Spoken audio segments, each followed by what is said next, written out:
Mes parents ont offert 85 000 € pour le mariage de ma sœur, la jolie, mais rien pour moi. Puis, le témoin s'est levé pour son discours et a révélé ce que ma sœur avait fait avec le frère du marié. Maman a agrippé le bras de papa, tu le savais? Je m'appelle Amélie Dubois et j'ai 29 ans. J'ai passé toute ma vie à être qualifiée de la moche par mes propres parents. L'oublier, le plan de secours, la fille dans laquelle ils n'ont jamais pris la peine d'investir. Il y a 6 mois, ma sœur Sophie s'est mariée. Mes parents ont dépensé 85 000 € pour son mariage. La robe seule a coûté 15 000 €. Quand j'ai mentionné qu'Antoine et moi prévoyions aussi de nous marier, ma mère m'a regardé comme si j'avais raconté une blague. Ma chérie, a-t-elle dit, penses-tu vraiment que quelqu'un viendrait? Sophie est la jolie. Nous devons investir judicieusement. Alors, je me suis assise au dernier rang, siège 299 sur 300 invités. Je ne m'attendais pas à ce que quoi que ce soit change ce jour-là. Mais ensuite, le témoin du marié s'est levé pour son discours et tout ce que je pensais savoir sur ma parfaite sœur s'est effondré. Tout a commencé il y a 3 ans, quand ma sœur a ramené Maxime à la maison pour la première fois. Grandir chez les Dubois signifiait comprendre sa place très tôt. Sophie était le soleil. J'étais ce qui orbitait autour d'elle, à peine visible dans son éclat. Ma mère, Diane, avait été candidate à des concours de beauté dans sa vingtaine. Elle n'a jamais gagné. Elle a failli y arriver 2 fois, aimait-elle nous le rappeler, mais elle a déversé tous ses rêves inassouvis sur ma sœur aînée. Sophie avait les cheveux blonds, les yeux bleus, la structure osseuse qui faisait que les inconnus s'arrêtaient pour la dévisager. À 6 ans, elle participait déjà à des concours de minimis à travers la région. Moi? J'avais les cheveux bruns, les yeux bruns, un visage que ma mère a un jour décrit comme assez agréable.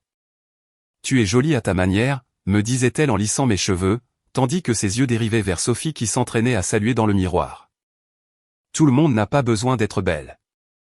J'ai appris à disparaître. Pendant que Sophie accumulait les trophées et les écharpes, j'accumulais les livres. Pendant que ma mère la conduisait à des concours chaque week-end, je me rendais seul à la bibliothèque. Quand j'ai été inscrite au tableau d'honneur en 4e, personne n'est venu à la cérémonie. Ils étaient au concours régional de Sophie. On fêtera ça quand tu rentreras, m'a promis papa au téléphone. Ils ont oublié. J'ai trouvé nos albums de photos de famille une fois, rangés dans le placard du couloir. 47 pages dédiées à Sophie. Chaque concours, chaque récital, chaque étape importante. 3 pages pour moi, une photo de bébé, une photo de maternelle, une photo embarrassante de la remise des diplômes du collège où la moitié de mon visage était coupée. J'ai compté 2 fois, pensant avoir manqué quelque chose. Ce n'était pas le cas. Ma mère vivait à travers Sophie parce que Sophie était tout ce qu'elle avait voulu être, et moi, j'étais juste là. L'autre fille, celle qui n'avait pas besoin d'investissement. Je me disais que ça n'avait pas d'importance. Je me disais que j'allais bien. J'avais 29 ans avant de réaliser que je m'étais menti. Maxime Laurent est entré dans nos vies lors d'un gala de charité il y a 3 ans. Sophie y était en tant qu'influenceuse. Elle avait bâti une communauté d'1 demi-million de personnes qui la regardaient appliquer du rouge à lèvres et parler de bien-être. Maxime était là parce que sa famille avait financé tout l'événement. La famille Laurent. La vieille fortune. Le genre de richesse qui n'a pas besoin de s'annoncer. Quand Sophie l'a ramenée pour le dîner du dimanche, ma mère a failli s'évanouir. Un Laurent, a-t-elle chuchoté à mon père dans la cuisine, en lui agrippant le bras. Tu imagines notre Sophie avec un Laurent? À partir de ce moment, chaque conversation chez nous tournait autour de Maxime, du travail de Maxime dans la société d'investissement, du domaine familial de Maxime sur la Côte d'Azur, de la préférence de la mère de Maxime pour les mariages d'hiver. J'étais assise à table, invisible, pendant que mes parents planifiaient l'avenir de Sophie comme des généraux préparant une campagne. Cela pourrait tout changer pour notre famille, a dit maman une fois, sans même prendre la peine de baisser la voix. Je sortais avec Antoine depuis 2 ans à l'époque. Il enseignait le français au lycée, Molière et Hugo à des adolescents qui, pour la plupart, s'en fichaient. Il me faisait rire. Il se souvenait de mon anniversaire. Il ne m'a jamais fait sentir que j'étais le plan de secours de quelqu'un. La première fois que je l'ai amené rencontrer mes parents, le sourire de ma mère a vacillé. Un professeur, a-t-elle dit, en le toisant de la tête aux pieds. Eh bien, c'est gentil. Il est brillant, ai-je dit. J'en suis sûr, ma chérie. Elle s'est tournée vers mon père. Sophie t'a dit? Maxime l'emmène à Saint-Tropez le week-end prochain. Antoine a serré ma main sous la table. Il n'a rien dit. Il n'en avait pas besoin. Ce soir-là, en rentrant, il m'a demandé pourquoi je continuais d'essayer. Je n'avais pas de bonne réponse. Je n'en ai toujours pas. Mais je me souviens de la première fois où j'ai vu Théo Laurent, le frère cadet de Maxime, regarder ma sœur comme si elle était quelque chose qu'il voulait dévorer. Maxime a fait sa demande le jour du 32e anniversaire de Sophie. Un diamant de 3 carats, un toit terrasse à Paris, un photographe caché derrière une plante en pot pour capturer son visage surpris pour Instagram. L'annonce des fiançailles est arrivée avec un budget qui m'a donné le vertige. 85 000 €, a annoncé ma mère au dîner, rayonnante comme si elle avait gagné au loto. Le lieu seul coûte 40 000 €, mais la famille Laurent connaît le propriétaire. On a une réduction. 85 000 € pour une seule journée, pour des fleurs qui allaient se faner, un gâteau qui serait mangé et une robe qui resterait dans un placard pour toujours. J'étais fiancé à Antoine depuis 3 mois à ce moment-là. Il m'avait fait sa demande discrètement dans notre appartement avec la bague de sa grand-mère et un discours qu'il avait répété tant de fois qu'il bafouillait encore. J'ai dit oui avant qu'il ait fini. Je ne l'avais pas dit à mes parents. J'attendais le bon moment. Ce soir-là, j'ai pensé que le moment était peut-être venu. Antoine et moi sommes fiancés aussi, ai-je dit quand ma mère a repris son souffle. On pense à une petite cérémonie. Peut-être au printemps prochain. Le silence fut pire que n'importe quel mot. Ma mère a posé son verre de vin. Amélie, ma chérie, c'est adorable. On pourrait faire quelque chose dans le jardin, ai-je continué. Rien de chic, juste la famille et les amis proches. Ma puce, la voix de maman était douce, comme on parle à un enfant qui ne comprend pas. Penses-tu vraiment que quelqu'un viendrait? Je veux dire, comparé au mariage de Sophie. Elle n'a pas terminé. Elle n'en avait pas besoin. Nous devons investir judicieusement, a-t-elle dit. Sophie est la jolie. Ce mariage pourrait ouvrir des portes à toute la famille. Mon père n'a rien dit. Il fixait son assiette comme si la purée de pommes de terre détenait les secrets de l'univers. Son silence me blessait plus que ses paroles. J'aurais dû partir à ce moment-là, ai-je dit à Antoine cette nuit-là. J'aurais dû en avoir fini. Mais je ne l'ai pas fait, parce que la fête de fiançailles avait lieu dans 2 semaines. Et c'est là que tout a commencé à s'effilocher. Le domaine des Laurent ressemblait à une page de magazine. Des colonnes blanches, des étayers au cordeau, des serveurs glissant à travers la foule avec des flûtes de champagne qui coûtaient probablement plus cher que mon loyer mensuel. J'y suis allé seul. Antoine n'était pas invité. Place limitée, avait expliqué Sophie, sans vraiment croiser mon regard. Famille seulement. Tu comprends? Je comprenais parfaitement. La fête de fiançailles était un défilé de gens que je ne connaissais pas. Les amis d'université de Maxime, les associés de ses parents, des parents éloignés dont les noms figuraient sur des bâtiments. Je dérivais dans la foule comme un fantôme, souriant quand on me souriait, hochant la tête quand on me la hochait. C'est là que j'ai vraiment remarqué Théo pour la première fois. Le frère cadet de Maxime avait 28 ans, un coach sportif avec le genre de corps qui devrait être sur un panneau publicitaire. Il avait les mêmes cheveux sombres que Maxime, la même mâchoire forte, mais il y avait quelque chose de plus vif dans ses yeux, quelque chose d'affamé. Je l'ai observé en train de regarder Sophie de l'autre côté de la pièce. Elle tenait salon près de la fontaine à champagne, riant à quelque chose qu'un invité avait dit. Le regard de Théo ne la quittait jamais. Quand elle a jeté un coup d'œil dans sa direction, quelque chose est passé entre eux. Rapide, électrique, disparu avant que je puisse le nommer. J'ai chassé cette pensée. J'étais paranoïaque, sensible, jalouse, probablement, même si je détestais l'admettre. Belle fête, n'est-ce pas? Je me suis retourné pour trouver un homme plus âgé à côté de moi, un appareil photo suspendu à son cou. Il avait des yeux bienveillants et des cheveux gris qui bouclaient sur ses tempes. Robert Laurent, dit-il en tendant la main. L'oncle de Maxime. Je suis le photographe non officiel de la famille. Amélie, la sœur de Sophie. Ah, son sourire était chaleureux. Celle dont elle ne parle jamais. J'ai ri, surprise. C'est si évident? Je remarque les choses. Il tapota son appareil photo. Des formations professionnelles. C'est incroyable ce qu'un zoom peut capturer de nos jours. Chaque moment, même ceux que les gens pensent que personne ne voit. Il s'est éloigné pour photographier le couple heureux. Je n'y ai pas beaucoup pensé à ce moment-là. J'aurais dû. Antoine m'attendait quand je suis rentré, un regard sur mon visage et il m'a tiré sur le canapé, m'enlaçant comme s'il pouvait me protéger de ma propre famille.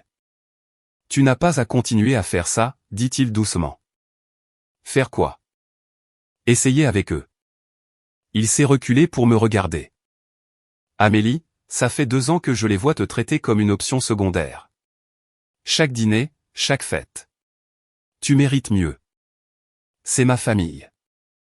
Une famille ne te fait pas te sentir comme ça. Je voulais argumenter. Je voulais les défendre comme je l'avais toujours fait. Ils ne sont pas si méchants. Ils ne le pensent pas. C'est juste leur façon d'être. Mais les mots sont restés coincés dans ma gorge. Je continue d'espérer, ai-je finalement dit, qu'un jour ils me verront vraiment, comme ils voient Sophie. Et s'ils ne le font jamais? La question flottait entre nous, lourde et sans réponse. J'ai pensé à ce que je risquais de perdre si je gardais le silence. Mon respect de moi-même, certainement. Ma relation avec Antoine, car combien de temps pourrait-il me regarder être traité ainsi avant de cesser de me respecter, moi aussi? Ma chance de trouver la paix, de construire une vie qui ne soit pas dans l'ombre de l'éclat de ma sœur. Antoine m'a demandé en mariage il y a 3 mois, ai-je dit soudainement. Je ne leur ai pas dit. J'avais peur de leur dire parce que je savais qu'ils me feraient sentir que ça n'avait pas d'importance, que je n'ai pas d'importance. Il est resté silencieux un long moment. Tu comptes pour moi, a-t-il dit. Tu seras toujours mon premier choix. J'ai pleuré alors, de gros sanglots les que j'avais retenus pendant 29 ans. C'est la dernière fois, lui ai-je promis. Le mariage, j'irai. Je regarderai Sophie avoir sa journée parfaite, et puis j'en aurai fini. Nous construirons notre propre vie loin d'eux. 3 mois jusqu'au mariage, 3 mois à endurer. Mais le destin, comme il s'est avéré, avait d'autres plans. La fête prénuptiale a eu lieu dans un hôtel de charme du centre-ville. 20 des amis les plus proches de Sophie, des influenceuses, des mondaines, des femmes aux cheveux parfaits et aux sourires acérés. Je suis arrivé tôt pour aider à installer, comme on me l'avait demandé. Pas en tant qu'invité, mais en tant qu'aide. Peux-tu arranger la table des cadeaux, m'a demandé Sophie sans me regarder. Et assure-toi que les amuse-gueules sortent à l'heure. Tu sais comment sont les traiteurs. Bien sûr. J'ai passé la première heure à ajuster les centres de table et à diriger le personnel. Quand je me suis finalement assise avec une assiette de sandwich au concombre intact, une des amies de Sophie s'est approchée. Tu es la sœur, n'est-ce pas? Elle avait des extensions jusqu'à la taille et des cils qui pourraient attiser un petit feu. Vous êtes si différentes. Sophie est apparue à côté d'elle, champagne à la main. On nous le dit souvent. Vous devez être si excité pour elle. J'ai souri. Ravi. Amélie est ma petite aide d'aujourd'hui. Sophie m'a tapoté l'épaule. C'est l'organisée de la famille. Organisée, pas belle, pas brillante. Organisée, la fille qui arrange les tables de cadeaux. Je vais voir où en sont les amuse-gueules, ai-je dit. Vous voyez, la voix de Sophie m'a suivi. Toujours si serviable. J'étais à mi-chemin de la cuisine quand j'ai jeté un coup d'œil en arrière. Sophie avait son téléphone sorti, caché sous la nappe. Elle tapait rapidement, un sourire secret jouant sur ses lèvres, le genre de sourire qui n'avait rien à voir avec l'organisation d'un mariage. Je connaissais ce sourire. Je l'avais porté moi-même au début avec Antoine, quand chaque texto de lui était comme un cadeau. Mais Maxime était de l'autre côté de la ville pour son enterrement de vie de garçon. Alors, qui faisait sourire la mariée comme ça? J'ai chassé cette pensée. J'étais paranoïaque, je voyais des problèmes là où il n'y en avait pas. Mais cette nuit-là, je n'ai pas pu dormir. Étage 3 jours plus tard, Marc Fournier a appelé. L'appel est arrivé un mardi après-midi. Numéro inconnu. J'ai failli ne pas répondre. Est-ce que je parle à Amélie Dubois? La voix était masculine, contrôlée, avec une nuance de quelque chose que je ne pouvais pas identifier. De l'urgence peut-être, ou de la colère? Qui demande? Marc Fournier. Je suis le témoin de Maxime. Nous nous sommes brièvement rencontrés à la fête de fiançailles. Je me souvenais vaguement de lui. Grand, sérieux, observant la foule avec les yeux perçants de quelqu'un qui gagne sa vie en posant des questions. Maxime avait mentionné qu'il était journaliste. Nous devons parler, dit-il, à propos de Maxime. Je connais à peine Maxime. C'est ça le problème. Une pause. Lui non plus ne le connaît pas. Les mots flottaient là, étranges et menaçants. Je ne suis pas sûr de ce que vous. Pouvons-nous nous rencontrer? Quelque part de discret. Il y a quelque chose que vous devez savoir. Quelque chose à propos de votre sœur. Mon estomac s'est noué. Quoi à son sujet? Pas au téléphone, s'il vous plaît. Chaque instinct me disait de raccrocher, de ne pas m'en mêler, de laisser ce qui se passait entre Sophie et qui que ce soit d'autre ne pas me concerner. Mais ce sourire secret à la fête prénuptiale. Demain, m'entendis-je dire. Le café à l'angle de la rue de Rivoli et de la rue du Louvre, à 15 heures. J'y serai. Il a raccroché avant que je puisse changer d'avis. Antoine m'a trouvé fixant mon téléphone 20 minutes plus tard. C'était qui? Le témoin de Maxime. J'ai posé le téléphone. Il dit qu'il doit me dire quelque chose sur Sophie. Quel genre de chose? Je ne sais pas encore. Antoine s'est assis à côté de moi, l'inquiétude gravée sur son visage. Amélie, quoi que ce soit, tu n'as pas à t'impliquer. Je sais. Mais quelque chose en moi, la partie qui était restée silencieuse pendant 29 ans, la partie qui avait regardé et attendu et ne s'était jamais exprimée, cette partie voulait savoir. Pour une fois, je voulais savoir ce qui se passait vraiment. Marc attendait déjà quand je suis arrivé, penché sur un café noir comme s'il contenait des réponses qu'il ne pouvait trouver nulle part ailleurs. De près, il avait l'air fatigué, du genre de fatigue qui vient quand on sait quelque chose qu'on préférerait ignorer. Merci d'être venu. Il a désigné le siège en face de lui. Je n'étais pas sûr que vous viendriez. J'ai failli ne pas venir. Je me suis assise, enroulant mes mains autour de mon latin tact. Alors, de quoi s'agit-il? Il n'a pas perdu de temps en politesse. Maxime est comme un frère pour moi. On se connaît depuis la première année de fac. C'est l'une des personnes les plus honnêtes que j'ai jamais rencontrées. Marc a croisé mon regard. Il mérite de savoir la vérité. À propos de quoi? Votre sœur et Théo. Le nom m'a frappé comme de l'eau froide. Théo, le frère de Maxime, celui aux yeux affamés. Je les ai vus ensemble, a continué Marc.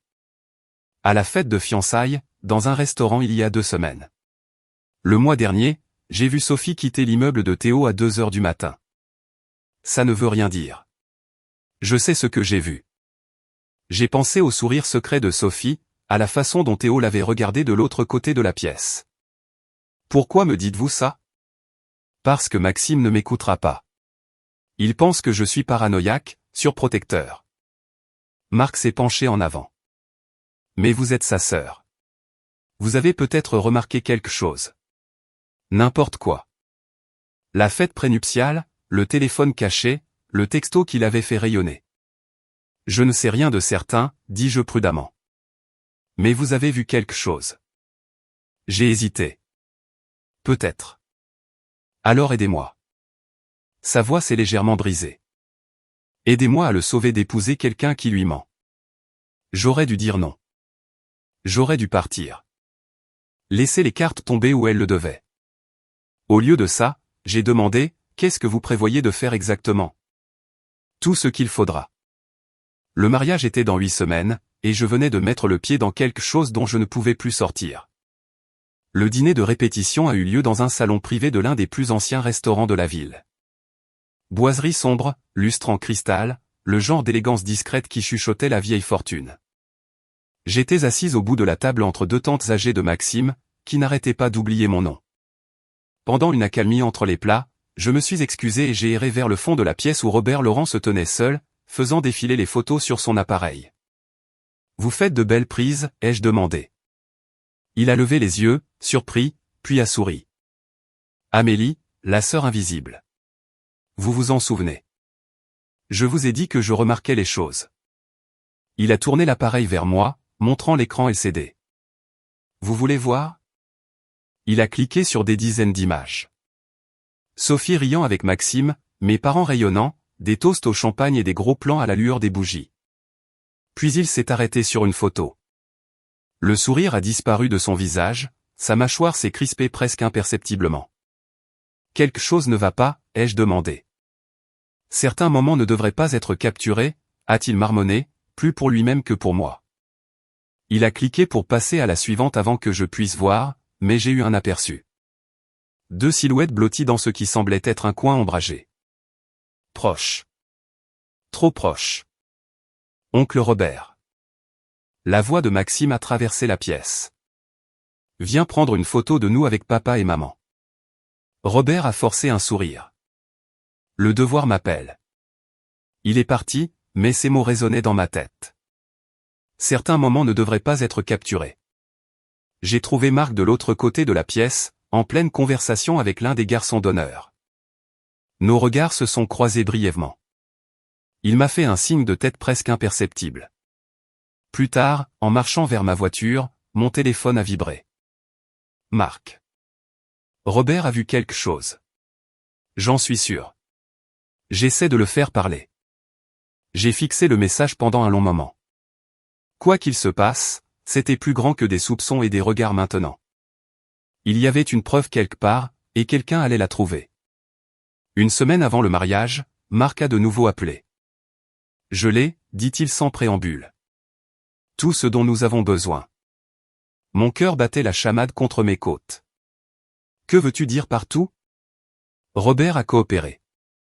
Il y a une vidéo de la fête de fiançailles et j'ai des captures d'écran de textos entre Sophie et Théo. Des mois de messages. C'est grave, Amélie. Je me suis effondré sur mon canapé, le téléphone pressé contre mon oreille. Comment as-tu eu les messages? L'ex-petite amie de Théo. Elle les a trouvés sur son iPad et a gardé des copies quand elle a soupçonné qu'il la trompait. Un rire amer. Il s'avère qu'elle avait raison, mais pas avec qui elle pensait. Une partie de moi voulait voir. Une partie de moi voulait prétendre que cette conversation n'avait jamais eu lieu. Qu'est-ce que tu vas faire? Ça dépend.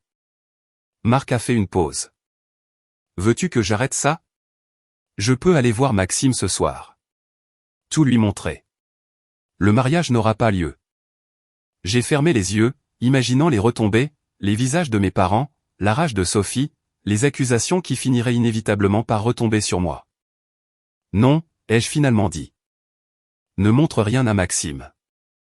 Amélie, je ne peux pas être celle qui détruit tout ça. Si Maxime l'apprend, il doit l'apprendre de quelqu'un d'autre.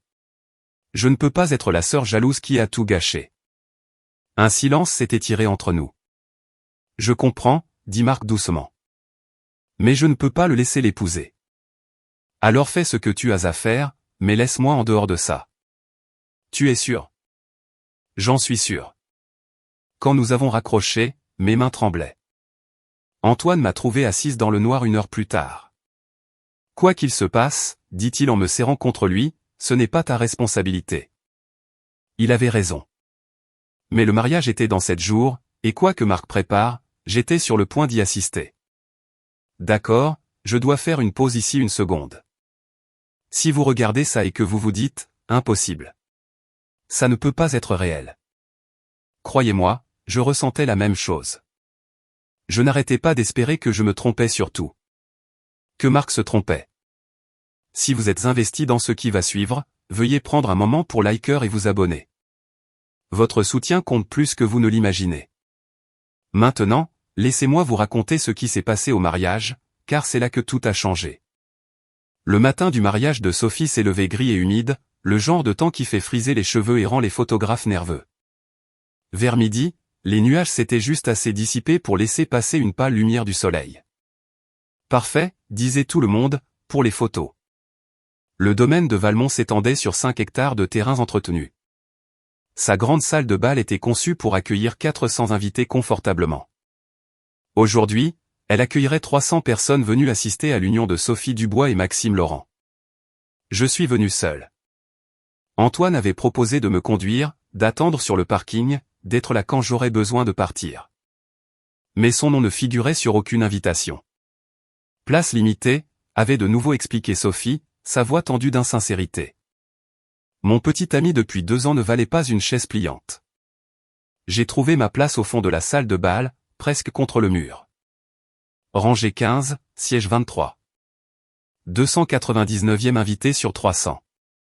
J'aurais pu en rire si ça ne m'avait pas autant piqué. La salle s'est remplie lentement. Des femmes en robe de créateur, des hommes en costume sur mesure, la subtile compétition de la richesse pleinement affichée. Je ne reconnaissais presque personne. Puis j'ai vu Marc. Il se tenait à l'avant avec les autres garçons d'honneur, ajustant son nœud papillon. Il avait l'air calme, trop calme, comme un homme qui avait déjà fait la paix avec ce qu'il s'apprêtait à faire. Nos regards se sont croisés par-dessus la mer d'invités.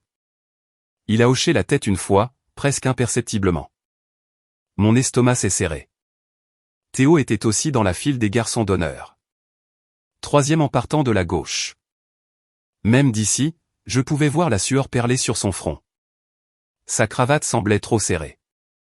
Son sourire semblait trop forcé. Il savait que quelque chose n'allait pas. Il ne savait juste pas quoi. Le quatuor à cordes a commencé à jouer et 300 têtes se sont tournées vers l'entrée. La mariée arrivait. Sophie est apparue dans l'embrasure de la porte comme une vision sortie d'un magazine de mariage. La robe était tout ce dont ma mère avait rêvé. 15 000 € de dentelle cousue main, une traîne cathédrale qui semblait s'étirer à l'infini. Un voile si délicat qu'il ressemblait à de la brume matinale. Sophie flottait le long de l'allée au bras de notre père, son sourire radieux, ses yeux fixés sur Maxime à l'autel. Ma mère pleurait déjà. N'est-elle pas magnifique, a chuchoté quelqu'un derrière moi. Époustouflante, a convenu une autre voix. Comme une princesse. J'ai regardé mon père remettre Sophie à Maxime. Son visage brillait de fierté. Le genre de fierté que j'avais passé une vie à essayer de mériter. Maman serrait son mouchoir, épongeant des larmes qui attendaient de couler depuis 20 ans. Leur fille parfaite. Leur moment parfait. À l'hôtel, Maxime a pris les mains de Sophie. Son visage était ouvert, confiant, plein d'un amour si sincère que ma poitrine s'est serrée. Il n'avait aucune idée. Aucune idée que la femme en blanc lui mentait depuis des mois. Aucune idée que son propre frère connaissait le goût de ses lèvres. Moi, Maxime, je te prends, Sophie, pour être ma femme, dit-il, la voix ferme, pour t'avoir et te garder, à partir de ce jour. Pour être honnête et fidèle. Honnête. Fidèle. L'ironie ne m'a pas échappé. Sophie a répété ses vœux sans un tremblement, sans une once de culpabilité. Elle était douée. Elle avait toujours été douée pour jouer la comédie. Je vous déclare maintenant mari et femme. La foule a éclaté en applaudissements. 300 personnes célébrant un mensonge. J'ai applaudi aussi. Que pouvais-je faire d'autre? Mais alors que les nouveaux mariés remontaient l'allée, j'ai surpris l'expression de Théo, blanc comme un linge, transpirant à travers son costume coûteux. Quoi qu'il arrive, il le sentait aussi. Nous le sentions tous. Nous ne savions juste pas à quel point c'était proche. La réception a eu lieu dans la grande salle de bal, transformée en un pays des merveilles de roses blanches et de chandelles. Des lustres en cristal projetaient des prismes doux sur la piste de danse où Sophie et Maxime se balançaient pour leur première danse. J'étais assise à une table près du fond avec des invités que je ne connaissais pas. Personne ne s'est présenté. Personne ne m'a demandé mon nom. Puis ma mère a pris le micro. Je veux dire quelques mots sur ma magnifique fille. La salle s'est tue. Diane Dubois se tenait au centre de l'attention, exactement là où elle avait toujours voulu être. Sophie a été ma fierté et ma joie depuis sa naissance. Je savais qu'elle était spéciale. Je savais qu'elle était destinée à de grandes choses. La voix de maman s'est brisée avec une émotion répétée. Et maintenant, en la voyant avec Maxime, je sais que tous mes rêves pour elle se sont réalisés. Les invités ont murmuré leur approbation. Mon père rayonnait. Et bien sûr, a continué maman, balayant la salle du regard, mon autre fille est ici quelque part. Amélie, fais un signe d'où que tu sois. 299 visages se sont tournés, cherchant. Quelques personnes ont gloussé quand ils n'ont pas pu me trouver. Je n'ai pas fait de signe. Eh bien, elle est timide. Maman a balayé ça d'un rire. Quoi qu'il en soit, au marié. Au marié, a fait écho la foule. Je suis resté parfaitement immobile, la chaleur montant à mes joues. Mon autre fille. Pas ma fille cadette. Pas mon deuxième enfant. Mon autre fille, comme si j'étais un accessoire qu'elle avait presque oublié de mentionner. À la table d'honneur, Marc a vérifié quelque chose sous sa serviette, une mallette d'ordinateur portable partiellement cachée, une clé USB dans sa paume. Il a croisé mon regard. Son expression disait, c'est l'heure. Et maintenant, a annoncé le maître de cérémonie, veuillez accueillir le témoin du marié pour son toast. Marc s'est levé lentement, a ajusté sa cravate, a souri. Ce n'était pas un sourire chaleureux. C'était le sourire de quelqu'un sur le point d'incendier un château de cartes. Marc s'est approché du micro avec la démarche mesurée d'un homme qui avait répété ce moment 100 fois. La salle s'est installée dans un silence attentif. Maxime et moi nous sommes rencontrés en première année de fac, a-t-il commencé, sa voix chaleureuse, conversationnelle. Il me laissait emprunter ses notes quand je manquais un cours, m'apportait de la soupe quand j'avais la grippe, m'a aidé à surmonter chaque mauvaise rupture que j'ai eue. Des rires ont parcouru la foule. Maxime a souri, levant son verre de champagne. C'est la personne la plus loyale que je connaisse, la plus honnête. Le genre d'homme qui croit que tout le monde mérite la vérité, peu importe à quel point elle est difficile à entendre. Quelque chose a changé dans le ton de Marc. Subtil, mais je l'ai perçu. Un léger durcissement. Maxime m'a dit un jour que la confiance est le fondement de toute relation. Que sans honnêteté, l'amour ne signifie rien. Marc a fait une pause. J'ai toujours admiré ça chez lui. La salle souriait encore, acquiesçant toujours. Mais à la table d'honneur, la main de Sophie s'était figée à mi-chemin de son verre d'eau. C'est pourquoi, a continué Marc, je pense que Maxime mérite la vérité, toujours.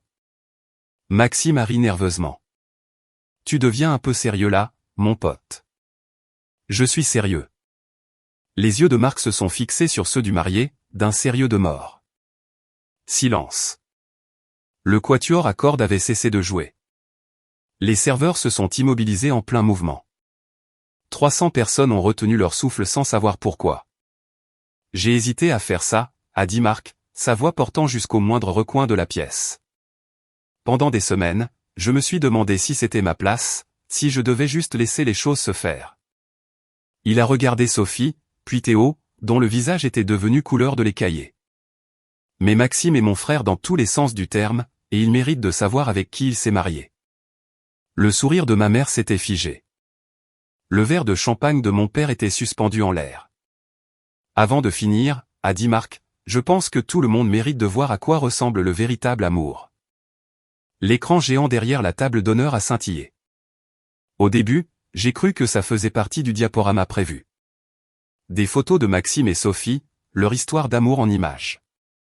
Mais ensuite, l'image est devenue nette et la salle est devenue glaciale. C'était la fête de fiançailles. Le coin du jardin du domaine des Laurent, partiellement caché par des haies. 2 silhouettes pressées l'une contre l'autre dans l'ombre. Une femme en robe champagne. Un homme aux cheveux sombres. Sophie et Théo s'embrassant comme s'ils l'avaient fait 1000 fois auparavant. Des halètements ont parcouru la foule comme une vague. Quelqu'un a laissé tomber un verre de champagne. Il s'est brisé sur le sol en marbre. Le son était absurdement fort dans le silence stupéfait.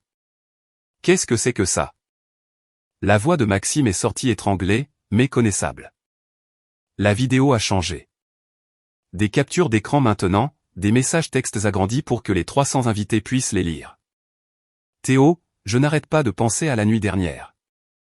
Sophie, moi non plus. Quand est-ce que je peux te revoir?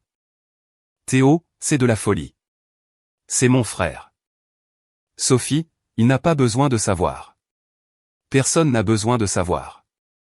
Les messages continuaient. Des dates s'étalant sur des mois. Des détails qui ne laissaient aucune place à l'imagination. Sophie a hurlé, éteignez ça. Éteignez ça. Mais Marc n'a pas bougé vers l'ordinateur portable. L'équipe technique non plus, figée par le choc. Maxime. La voix de Marc a transpercé le chaos. Je suis désolé. Je suis tellement désolé que tu doives l'apprendre de cette façon. Mais je ne pouvais pas te laisser vivre dans un mensonge. Maxime s'est levé lentement. Son visage était blanc, ses mains tremblaient. Il s'est tourné vers sa mariée, sa femme depuis moins d'une heure. Dis-moi que c'est faux, a-t-il murmuré. Dis-moi que c'est photoshopé. Dis-moi quelque chose. La bouche de Sophie s'est ouverte, s'est refermée, s'est rouverte. Aucun mot n'est sorti. Et dans ce silence, 300 invités ont compris exactement ce dont ils étaient témoins. Le mariage parfait était devenu le parfait cauchemar. La salle de bal a sombré dans le chaos. Maxime s'est jeté par-dessus la table vers Théo. Les verres de champagne ont volé. Les arrangements floraux se sont éparpillés. Il a fallu 3 garçons d'honneur pour le retenir. Et même alors, son poing a heurté la mâchoire de Théo assez fort pour l'envoyer au sol. Mon propre frère. La voix de Maxime s'est brisée, brute de trahison. Mon propre frère. Théo a reculé en rampant, les mains levées. Maxime, écoute-moi. Ça ne voulait rien dire. Des mois? Il y a des mois de messages. Sophie s'est jetée entre eux, le mascara coulant sur son visage. Maxime, s'il te plaît. S'il te plaît, laisse-moi juste expliquer. C'était une erreur. Une terrible erreur. Maxime l'a repoussée comme si elle n'était pas là. Ne me touche pas. Ne me touche plus jamais. Maxime, on est mariés depuis 45 minutes. Son rire était creux, brisé. 45 minutes et je veux déjà le divorce. Les invités se dirigeaient vers les sorties. Certains regardaient, fascinés par l'horreur. Les téléphones levés pour capturer les décombres. D'autres fuyaient comme si le bâtiment était en feu. Madame Laurent, la mère de Maxime, s'était effondrée sur une chaise, son mari l'éventant frénétiquement. Elle n'arrêtait pas de murmurer « Non, non, non ». Comme une prière déjà exaucée. Théo s'est relevé en titubant, du sang coulant de sa lèvre. « Maxime, je suis désolé. Je suis tellement désolé. Sors. » La voix de Maxime était maintenant d'un calme mortel. Sors avant que je fasse quelque chose que nous regretterons tous les deux. 2 des garçons d'honneur ont escorté Théo vers la sortie de service. Il n'a pas résisté. Il n'a pas regardé en arrière. Et Sophie, la parfaite, la belle Sophie, se tenait seule au milieu de sa robe à 15 000 €, regardant tout ce qu'elle avait construit s'effondrer autour d'elle. Pendant un instant, juste un instant, j'ai presque eu pitié d'elle. Puis je me suis souvenu de chaque mot cruel, de chaque regard dédaigneux, de chaque fois qu'elle m'avait fait sentir que je n'étais rien. L'instant est passé. Dans le chaos, j'avais presque oublié mes parents. Je les ai trouvés près de la table d'honneur, figés comme des statues dans un ouragan. La poigne de ma mère sur le bras de mon père était si forte que ses jointures étaient devenues blanches, ses ongles manucurés laissant des croissants dans la manche de sa veste. Tu savais? Sa voix tremblait, à peine au-dessus d'un murmure. Richard, tu savais pour ça? Non. Le visage de mon père était gris. Il avait vieilli de 10 ans en 10 minutes. Non, je ne savais pas. Je le jure devant Dieu, je ne savais pas. Notre Sophie. La voix de maman s'est brisée. Notre parfaite Sophie. Elle s'est interrompue, incapable de finir, incapable de réconcilier la fille qu'elle avait vénérée pendant 32 ans avec la femme qui venait de détruire son propre mariage. Puis ma mère m'a vu. Nos regards se sont croisés à travers le chaos, les pétales de rose éparpillés, les chaises renversées, les invités sous le choc. Elle s'est avancée vers moi comme une somnambule. Amélie. Elle m'a attrapé par les bras, ses doigts s'enfonçant. Tu savais, n'est-ce pas? Tu savais quelque chose. Je n'ai pas bronché. Je m'en doutais. Alors pourquoi ne nous as-tu rien dit? Pourquoi ne nous as-tu pas prévenus? La question flottait dans l'air, si absurde que j'ai failli rire. M'auriez-vous cru, ai-je demandé doucement. Bien sûr que je t'aurais cru. Vraiment? J'ai rencontré son regard, stable et sans faille. Si j'étais venu te voir pour te dire que Sophie trompait Maxime, qu'aurais-tu fait? Aurais-tu cru l'autre fille? Ou m'aurais-tu traité de jalouse? La bouche de maman s'est ouverte. S'est refermée. Aucun mot n'est sorti. C'est bien ce que je pensais. J'ai doucement retiré ses mains de mes bras. Derrière nous, Maxime se dirigeait vers la sortie, flanqué de Marc et de ses parents. Il n'a pas regardé Sophie. Pas une seule fois. Je comprenais exactement ce qu'il ressentait. Maxime s'est arrêté à l'entrée de la salle de bal et s'est tourné pour faire face aux invités restants. Peut-être une centaine de personnes étaient encore là, trop choquées ou trop curieuses pour partir. Sa voix était ferme quand il a parlé, étrangement ferme. Je tiens à remercier tout le monde d'être venu aujourd'hui. Je sais que ce n'est pas la célébration que vous attendiez. Un sourire amer a traversé son visage. Ce n'est pas celle que j'attendais non plus. Sophie s'est frayé un chemin à travers la foule. Maxime, s'il te plaît, pouvons-nous juste parler en privé? S'il te plaît. Il ne l'a pas regardé. Mon avocat vous contactera lundi. Nous entamerons immédiatement la procédure d'annulation.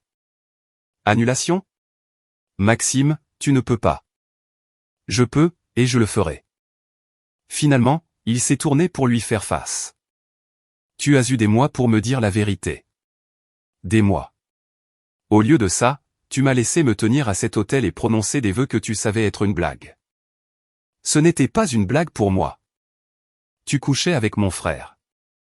Chaque mot tombait comme une pierre. Pendant des mois, et tu m'as épousé quand même. Quelle partie de ça n'est pas une blague? Le sang-froid parfait de Sophie s'est finalement brisé. Elle est tombée à genoux dans sa robe à 15 000 €, la traîne cathédrale s'étalant autour d'elle comme un nuage brisé. Je t'aime, a-t-elle sangloté. Je t'aime, Maxime. Tu ne sais pas ce que signifie l'amour. Il est sorti sans regarder en arrière. Ses parents l'ont suivi, Madame Laurent soutenue par son mari et un garçon d'honneur. Marc s'est arrêté à la porte. Il m'a trouvé dans la foule, m'a fait un dernier signe de tête, puis il est parti aussi. La salle de bal ressemblait au décombre d'une bombe. Des fleurs piétinées, des chaises renversées, un gâteau de mariage intact, sa petite figurine de mariée se moquant de ce qui aurait pu être. Et Sophie, toujours à genoux sur le sol, entourée de tout ce qu'elle avait détruit. Pour la première fois de ma vie, je n'avais rien à lui dire. J'ai pris mon sac à main et je me suis dirigé vers la sortie, enjambant soigneusement les pétales de rose éparpillés et le verre brisé. J'étais presque à la porte quand ma mère m'a intercepté. Où vas-tu? Sa voix était stridente, désespérée. Tu ne peux pas simplement partir. Si, je peux. Mais Sophie a besoin. Sophie a besoin de faire face aux conséquences de ses propres choix. J'ai ajusté mon sac sur mon épaule. J'en ai fini. Amélie, s'il te plaît. Maman s'est agrippée à mon bras. Tu dois nous aider à savoir quoi faire. Tu es sa sœur. Tu es censé. Je suis censé quoi? Je me suis retourné pour lui faire face complètement. Nettoyer ses dégâts? La faire se sentir mieux? Être l'organisé qui répare tout pendant que Sophie pleure? Je ne voulais pas dire. Tu m'as appelé l'autre fille ce soir, devant 300 personnes. Ma voix était calme. Inquiétamment calme. Vous avez passé 30 ans à me traiter comme un plan de secours, et maintenant vous voulez mon aide. Le visage de maman s'est décomposé. Amélie, je t'aime. Maman, j'en ai fini d'être invisible. J'ai doucement retiré sa main de mon bras. Quand tu seras prête à m'avoir dans ta vie en tant que ta fille, pas en tant qu'assistante de Sophie, pas en tant que l'autre, tu sais où me trouver. Je suis sorti avant qu'elle puisse répondre. Antoine attendait sur le parking, appuyé contre sa voiture comme s'il était là depuis des heures. Peut-être que oui. C'était grave, a-t-il demandé. Biblique. Il m'a ouvert la portière passager sans un mot de plus. Nous étions à mi-chemin de la maison avant que je réalise que je pleurais. Pas pour Sophie, pas pour mes parents, mais pour la petite fille qui avait compté les pages d'albums photos et qui n'avait pas trouvé son compte. Pour la femme qui avait enfin cessé d'attendre d'être vue. Antoine a pris ma main. Il ne l'a pas lâchée jusqu'à ce que nous arrivions à la maison. Je sais que certains d'entre vous pourraient penser que j'aurais dû me sentir plus satisfaite à ce moment-là. Vengée peut-être, mais honnêtement, je me sentais juste fatigué. Fatigué de me battre pour des miettes de leur attention. Fatigué d'être en colère. Si cette histoire résonne en vous, veuillez commenter ci-dessous. Avez-vous déjà dû regarder le karma faire son travail? J'aimerais beaucoup entendre vos expériences. Maintenant, laissez-moi vous dire ce qui s'est passé dans les semaines qui ont suivi. Les retombées ont été rapides et impitoyables. En 48 heures, des vidéos du mariage s'étaient propagées sur toutes les plateformes de médias sociaux importantes. Quelqu'un avait capturé tout le discours de Marc sur son téléphone. Quelqu'un d'autre avait filmé la crise de nerfs de Sophie. Un autre avait obtenu des images de Théo s'enfuyant avec du sang sur le visage. Le lundi matin, la communauté Instagram soigneusement cultivée de Sophie avait implosé. Elle avait bâti sa marque sur l'authenticité, sur les relationship goals, sur des publications sponsorisées sur la confiance et la communication. Ses 500 000 abonnés lui avaient fait confiance. Maintenant, il se sentait trahi et il voulait qu'elle paie. Les commentaires étaient brutaux. Je n'arrive pas à croire que j'ai suivi les conseils d'une tricheuse. Son pauvre mari. 1 heure de mariage. Comment peux-tu tromper ton fiancé avec son frère? Voilà ce qui arrive quand on est belle mais vide à l'intérieur. En 1 semaine, elle était passée de 500 000 à moins de 100 000 abonnés. Les marques qu'il avait payées pour promouvoir leurs produits ont disparu du jour au lendemain. 3 contrats de sponsoring d'une valeur de près de 50 000 € par an ont été annulés avant même qu'elle puisse faire une déclaration. L'appartement qu'elle partageait avec Maxime, le luxueux gratte-ciel qu'il payait, n'était plus à elle. Elle avait 72 heures pour récupérer ses affaires. Mes parents sont allés en ville pour l'aider à déménager. Ils sont revenus avec une voiture pleine de vêtements de marque et une fille qui n'arrêtait pas de pleurer. Sophie est retournée dans sa chambre d'enfant à 32 ans. Et Théo, il a été discrètement effacé de la famille Laurent. Il travaillait dans une salle de sport détenue en partie par un fonds familial des Laurent. Cela s'est terminé immédiatement. Aux dernières nouvelles, il avait déménagé dans le sud-ouest. Nouveau départ, nouveau nom sur ses profils sociaux. La Jolie et le frère en or. Regardez jusqu'où ils étaient tombés.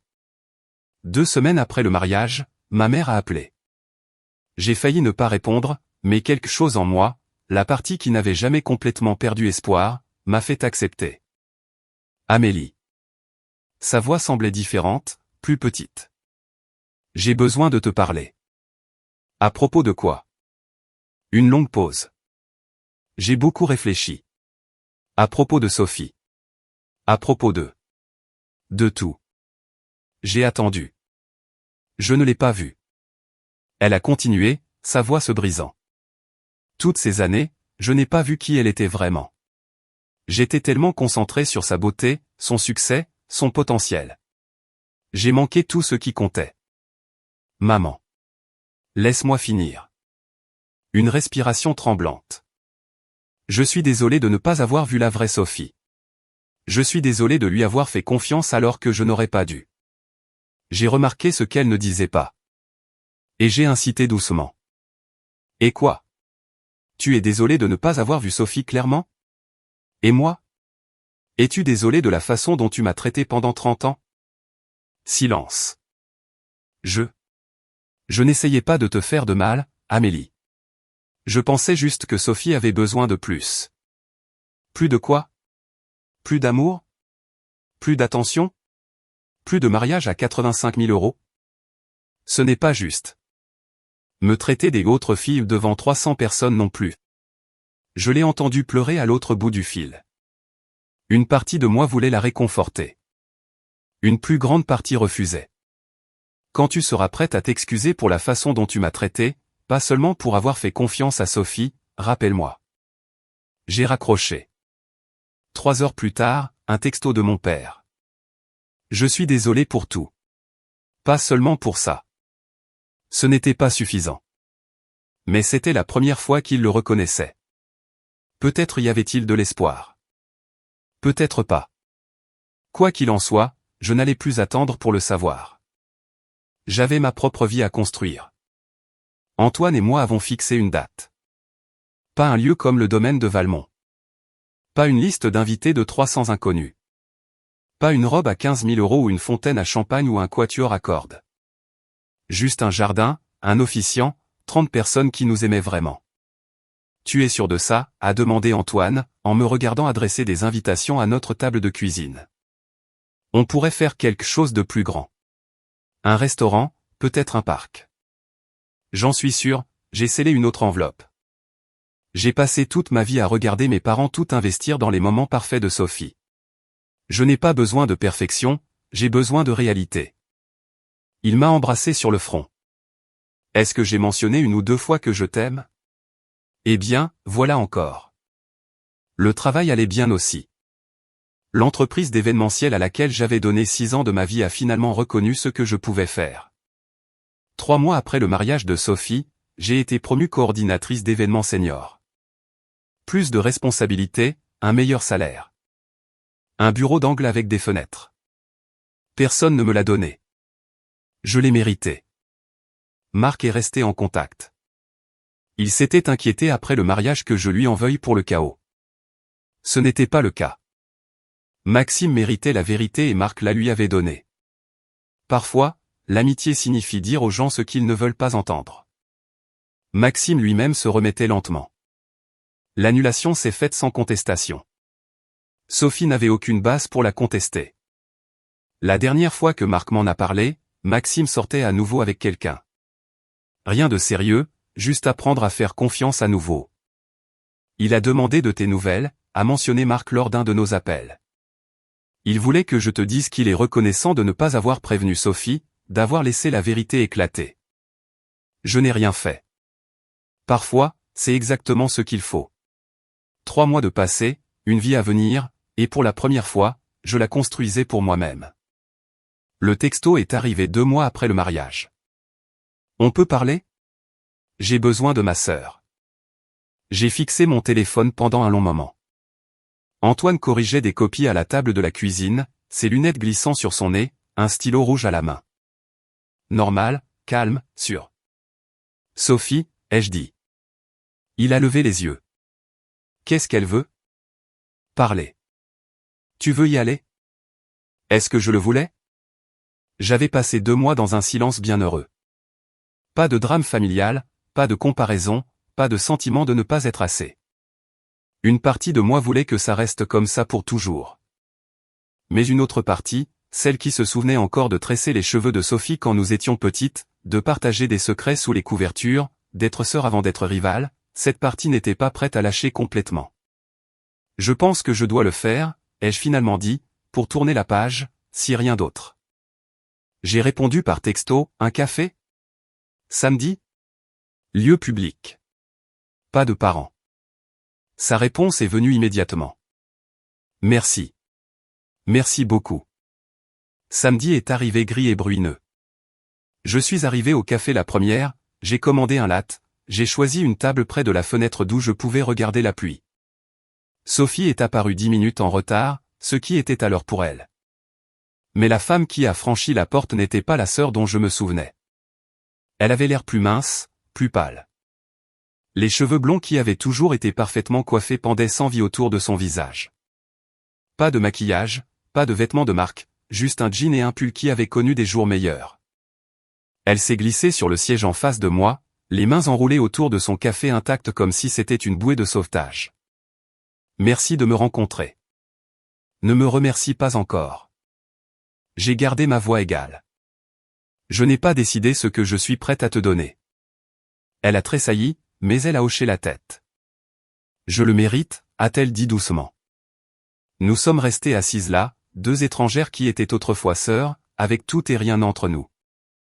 J'ai tout gâché. La voix de Sophie était à peine plus qu'un murmure. Je sais que j'ai tout gâché. Oui, tu l'as fait. L'histoire avec Théo, ça a commencé avant les fiançailles. Je sais que ça ne rend pas les choses meilleures, mais je veux que tu comprennes. J'avais peur. Maxime était si parfait et j'étais terrifié de ne pas être assez bien pour lui. Alors tu as couché avec son frère? Elle a grincé des dents. Je ne te demande pas de comprendre. Je veux juste. Je veux que tu saches que je suis désolé. Pour l'affaire. Pour tout. Je me suis penché en arrière sur ma chaise, l'étudiant. La femme en face de moi avait l'air brisée. Vraiment, complètement brisée. Une partie de moi voulait tendre la main et la serrer dans mes bras. Une plus grande partie se souvenait de chaque mot cruel qu'elle avait jamais prononcé. Es-tu désolé pour l'affaire, ai-je demandé prudemment. Ou es-tu désolé de la façon dont tu m'as traité pendant 29 ans? Sophie a cligné des yeux. Que veux-tu dire? Je veux dire que tu m'as appelé l'organiser devant tes amis comme si c'était une insulte. Je veux dire que tu as laissé maman passer toute mon enfance à nous comparer. Je veux dire que tu es resté là pendant qu'il t'appelait la jolie et me traitait comme si je n'existais pas. Je n'ai jamais. Je ne leur ai jamais demandé de faire ça. Mais tu ne les as pas arrêtés non plus, n'est-ce pas? Silence. Non, a-t-elle finalement admis. Je ne l'ai pas fait. Nous sommes restés assises là, le poids de 30 ans pesant sur la table entre nous. Je peux pardonner l'affaire, ai-je dit lentement. C'était entre toi et Maxime. Ce n'était pas mes affaires. Mais je ne peux pas oublier comment toi, maman et papa m'avaient fait me sentir toute ma vie. Je ne suis pas prête à faire comme si ça n'était pas arrivé. Les yeux de Sophie se sont remplis de larmes. Qu'est-ce que tu attends de moi?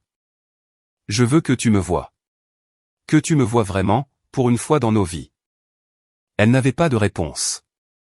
Moi non plus. J'ai appelé mes parents la semaine avant mon mariage. Maman a répondu à la deuxième sonnerie. Amélie.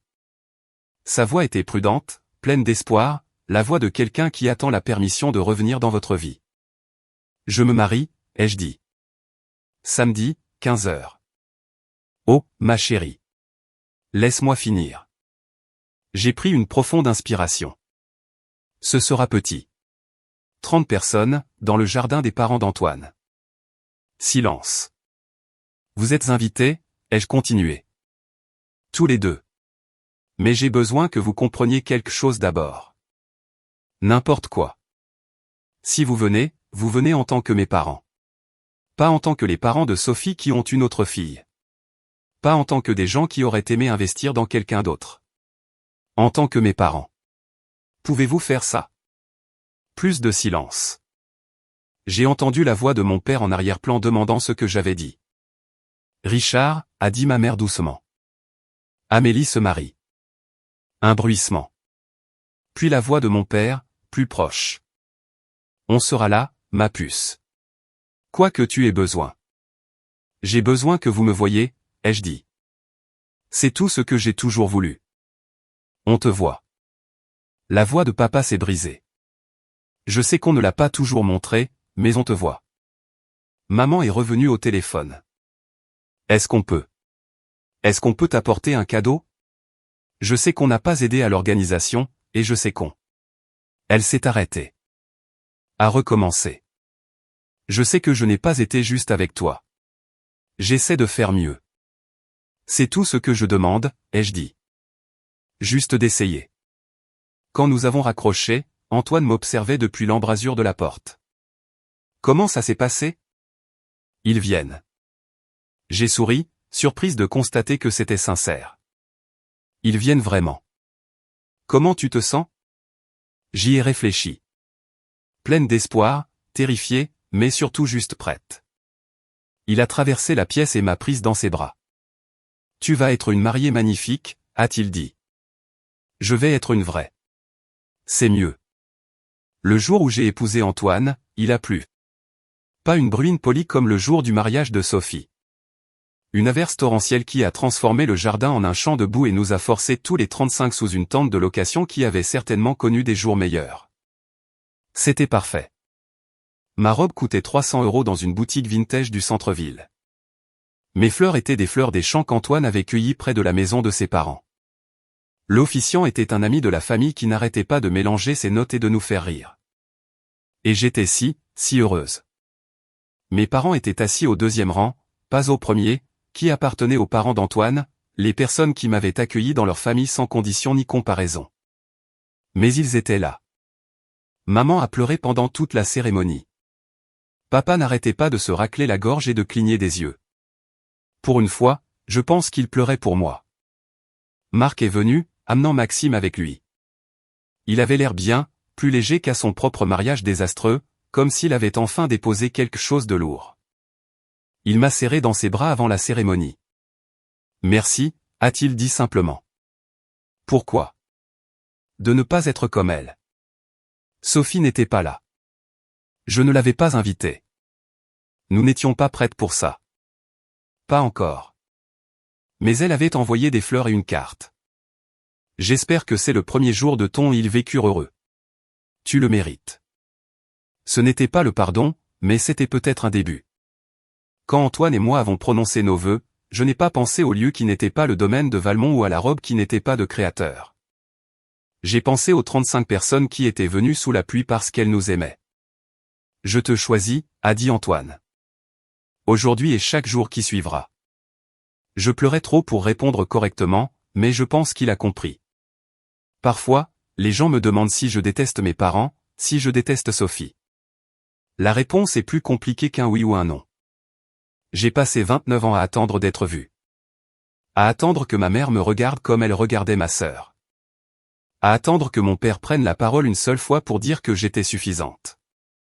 À attendre que Sophie reconnaisse qu'on lui avait tout donné de ce qui m'avait été refusé.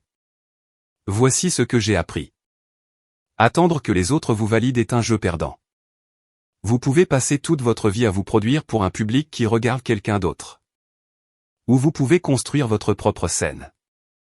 Ma relation avec mes parents est toujours en cours de reconstruction. Nous dînons ensemble une fois par mois maintenant. Ils me posent des questions sur mon travail, mon mariage, ma vie. C'est parfois gênant, mais ils essaient. Et pour la première fois, cela semble suffisant.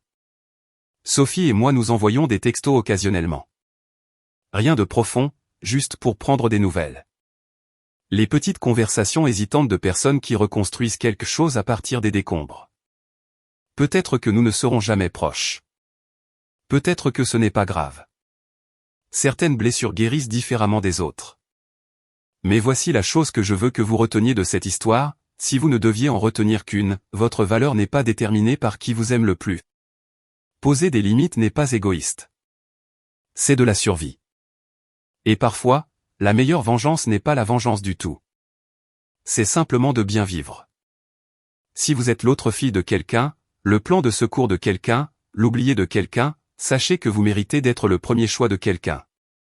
Pas parce que vous êtes la plus jolie ou la plus brillante ou la plus connectée, juste parce que vous êtes vous. J'ai toujours été visible. Ils ont juste choisi de ne pas regarder.